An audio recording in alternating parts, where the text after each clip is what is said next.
And in less than 2 months, Pennsylvania lawmakers will be required to finalize the state budget for the fiscal year 2023-24.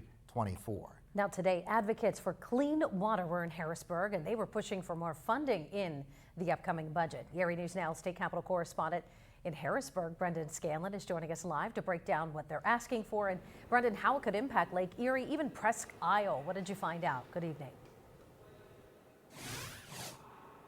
Hey there, Mike and Eva. Good evening. Well, advocates say that proper funding for clean water programs and initiatives can have a really profound impact on countless ecosystems and communities across Pennsylvania. We also heard why proposed funding increases for state park maintenance is also very much needed.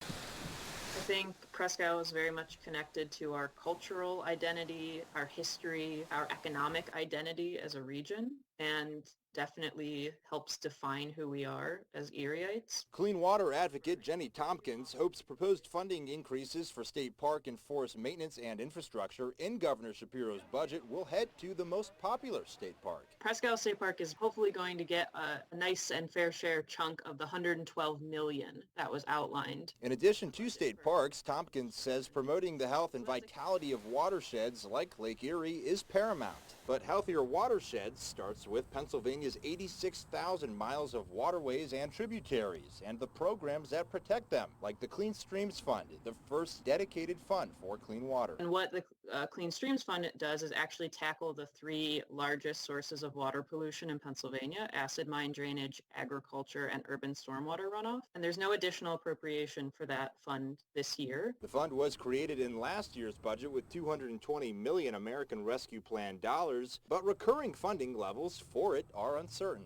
All of that is sort of open to negotiation. Representative Joe Webster and advocates rallied for the fund and other clean water initiatives today in Harrisburg. But the end game is clean water, less flooding and erosion, native habitat, healthy creek beds and buffers. Webster says it's time to address decades of pollution and neglect for waterways, as well as underfunded state parks. We have to dream that we can do these things.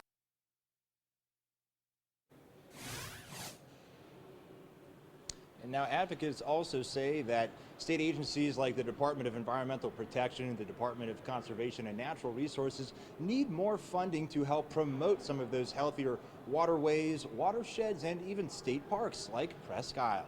For now, reporting live at the state capitol in Harrisburg, I'm Brendan Scanlon for Erie News Now. Mike and Eva, back to you. Brendan.